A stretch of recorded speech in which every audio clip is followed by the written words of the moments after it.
নমস্কার বন্ধুরা, রূপা রান্নাঘরে সবাইকে অনেক অনেক ভালোবাসা দিয়ে স্বাগত জানাই। আজ আমি বন্ধুদেরকে পাট শাক রান্না করব ডাল দিয়ে, সেটাই শেয়ার করব। দেখুন এখানে মুসুর ডাল বসিয়ে দিয়েছি। পরিষ্কার করে পাট শাক ধুয়ে নিয়েছি। পাট শাকটাকে কাটবো না, আস্তে আস্তেভাবে দিব।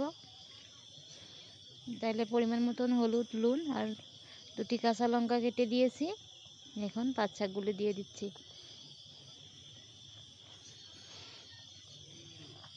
খুব কম উপকরণে খুব স্বাস্থ্যকর রেসিপি বন্ধুরা।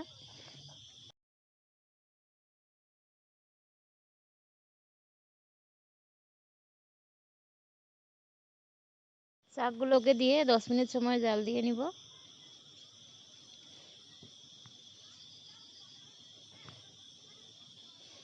দেখুন আমার ডালটা হয়ে গেছে। এখন সম্বাদ দিয়ে নিব।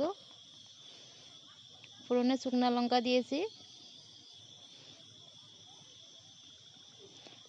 এখন কেটে রাখা পেঁয়াজ দিয়ে দিব। পেঁয়াজ আর শুকনো লঙ্কা ফোড়ন দিব, আর কিছু দিব না। যারা নতুন বন্ধুরা এখনো আমার চ্যানেলটিকে সাবস্ক্রাইব করেন নাই, প্লিজ সাবস্ক্রাইব করে আমার পাশে থাকতে যে অনুরোধ রইল। আর আমার রান্নার রেসিপিগুলি ভালো লাগলে সব বন্ধুদের কাছে শেয়ার করে দিবে।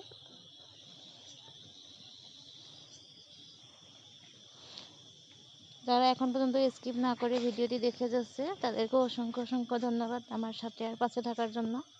ডালটাকে আমি দিয়ে দিছি। দিয়ে এখানে খুব কম আছে 5 মিনিট সময় জাল দিয়ে নামিয়ে নেব। এইভাবে পাট শাক দিয়ে ডাল রান্না করে ভাতের সাথে খেয়ে দেখুন বন্ধুরা, অসাধারণ লাগে। আমার রান্নাটি কেমন হয়েছে বন্ধুরা কমেন্ট করে বলবে। সকল বন্ধুরা যেন ভালো আর সুস্থ থাকে। নমস্কার।